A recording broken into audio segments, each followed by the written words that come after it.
So now that seasons are changed, what's your best part of fall? I was in Flagstaff a few weeks ago, so I actually saw the leaves changing from green to orange to yellow. I mean, I didn't see it, but I saw the leaves change. And they all fell down, and it was very nice and refreshing colors. So if you want to get up, see someone you haven't seen in a while and ask them, what's your favorite thing about autumn, right? So everybody get up and let's mingle. We'll take about 5 minutes or so.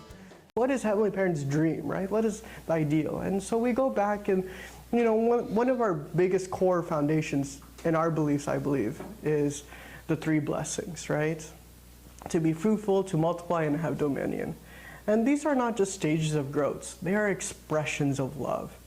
And when we forget that foundation, we lose our direction. But when we return to the root, to true love, we rediscover who we are meant to be. So yes, seasons change, the leaves change, winter, all these different stuff. But the constant through every season, every providential turning points, whether it be father to mother, to whatever it is of heaven's history, it is what melts the frozen soil and begins the new spring. And that's what I like to reflect on together today. As we face challenges around us, how do we go back to the foundation? How do we live with true love? The love is the one that connects everything throughout all the seasons, right? And what is the love that fulfills our responsibility? And change is not easy. It stretches us, it tests us, but it also grows us, right? And in every season of change, Heavenly Parent calls us to remember what does not change? Heavenly Parent's love, right? But Heavenly Parent's providence is not standing still, it's moving. True Mother said in 2013, we also have a new type of spring. It is the new spring, new history, and a new start of the Changyulguk, which has been awaited for a long, long time in the providential history. And True Father says, all things depend upon true love. The entirety of humanity, past, present, and future, all depend on true love. So heaven's message to us today, every season may change, but true love is the constant spring that never ends. It's what carries heaven's history forward. It's the life force that melts the soil of the past and makes all things new. And so we are living in that new spring. Even though it's autumn, we're living in that new spring. And Heavenly Parent is preparing our hearts to receive the new seeds, new beginnings, and new loves. So as we talk today, I want us to hold the truth that even when everything shifts around us, love is our responsibility. So here's our Changyulguk motto. So we can read our motto out together, or you can read it silently. In the 13th year of our Changyulguk, when we attend the Creator Heavenly Parent substantially, let us, the blessed families around the world, become true sons and daughters of Changyulguk, who fulfill our responsibility as the chosen people in unity with true parents. So, many months ago, last time we talked about this motto when I gave the service, we talked about identity in the motto. God's will is about being, not just doing. And we reflected on how our first calling is to become true sons and daughters of Heavenly Parents, how to become true children of Heavenly Parents, right? And so today we're looking into this part, who fulfill our responsibility as the chosen people. Who are the chosen people? Families, right? Specifically blessed families. And so it's a good thing that we have our family pledge back in the back of our songbook, but I'm not going to read out everything. But what is the family pledge centered on? What is the common thread? True love, right? That's the common thing of the pledge. So we can go through our scriptures. I don't know if you can see, it's kind of a little small, but if you have your far glasses on, you can read it. So, in 1 Corinthians 13, so now what is true love? Let's look at Paul, sorry. If I speak in tongues of men or angels, but do not have love, I'm only a resounding gong or clanging cymbals. So some of you know people like that, right? Just speaking the truth, but it sounds so obnoxious, right? Like they're right, but how they said it could have been a little different, The common saying is, it doesn't matter how much you know, but how much you care, right? And some of you are looking at me suspiciously, like a clanging cymbal, but that's okay. So the verse continues, if I have the gift of prophecy and can fathom all mysterious and all knowledge, and if I have faith that can move mountains, but do not have love, I am nothing. If I give all I possess to the poor and give over my body to hardship that I may boast, but do not have love, I gain nothing. So, another common verse in Christian weddings, or another verse a lot of times I see in the bathroom, bathroom scriptures. At least Romina and I had it in when we used to live in our dad. When you're sitting on the toilet, the common thing is love is patient. It goes on to say love is patient, love is kind. It does not envy. It does not boast. It is not proud. It does not dishonor others. It is not self-seeking. It is not easily angered. It keeps no record of wrongs. Love does not delight in evil, but rejoices with the truth. It always protects, always trusts, always hopes, always perseveres. Love never fails. And now with these three remain faith, hope, and love. But the greatest of these is love. So what is our responsibility? Like I said, the answer is simple and profound. Our responsibility is love. So what is true love? Love is patient, love is kind. We're going to focus on that a little bit, which to me is receiving and giving grace, which boils down to the first blessing. Sometimes we talk about being perfect, right? That's the first blessing, or being maturity. But what does that really, really mean? We talk about taking responsibility and different stuff, but I truly believe it's about receiving and giving grace. Adam and Eve fell, and instead of seeking grace, what did? They just hid away, right? David fell, but he cried out, "Create in me a clean heart, O God." Jonah preached, but his heart was bitter until God taught him compassion through a plant. And honestly, I've been there too. I thought I could forgive and forget, but without truly letting Heavenly Parent's grace into my own heart, my forgiveness was just shallow. Only when I received that unconditional love that I could really, really give grace to others. True Father said, true love is giving, forgetting that you gave and giving again. And True Mother says, when you realize heaven's grace in your life, gratitude becomes natural. And only then you can become a source of grace for others. So when you have heaven's grace in your life, then you can give grace to others. So the first step in fulfilling our responsibility is this: let Heavenly Parent's love into your heart and then extend it to others, because that is our responsibility. I'm going to go a little bit examples of the Bible. When Adam and Eve hid, instead of seeking grace, their first instinct, when you get in trouble, at least for kids, for mostly anybody, because I also manage, quite a few people too. What do? They try to hide or cover it up or anything like that, right? So a Heavenly Parent was walking in the garden still looking for them. Did God banish them right that second after the sexual act? No. Their responsibility was to come forward and seek forgiveness and stay in relationship. But they didn't. And that was truly the fall. They didn't come and seek grace. When we can't do that, our relationship is broken. Our responsibility is to seek God. Not because we are perfect, but when we are not, we seek forgiveness. And I fell into this trap so many times. In my head, I thought for a long time, people will like me if I do the right thing. Or if I don't, they won't like me anymore, right? How many of us have fallen to that victimhood one time or another, right? And why is that unhealthy and not a responsible thing to do? There is no love. There's no grace. I could be a good Samaritan, but if I'm not doing it with grace and love, then it means nothing. Especially growing up in an Asian household like myself, or in the church, or whatever it is, we can't do wrong. We are doing everything out of duty, not truly out of grace. But true love, true responsibility is receiving grace, understanding your actions and seeking forgiveness. Not just doing indemnity conditions so we can be even again. It's not about debt. It's understanding we are loved no matter what, right?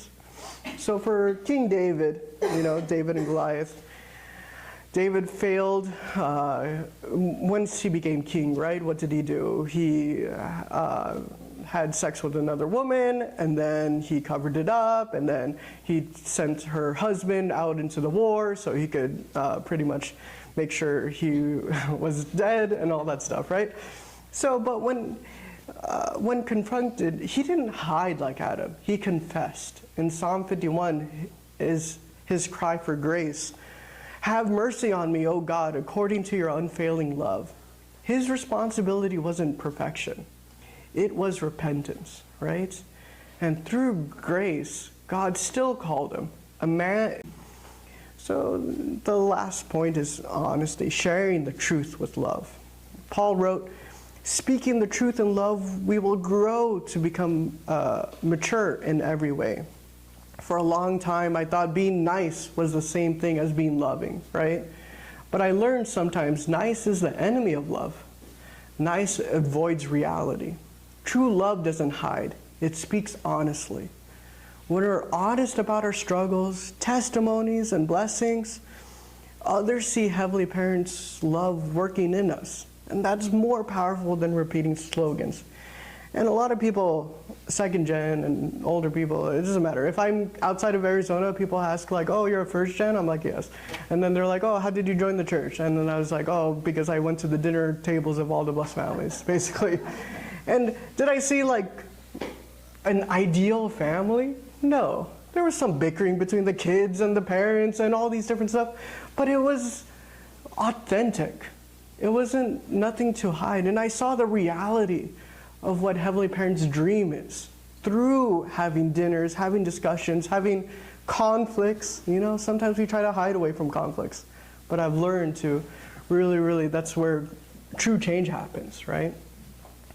And so, true Father said, a life lived dishonestly is a life separated from heaven. Testify with courage about your faith and blessings.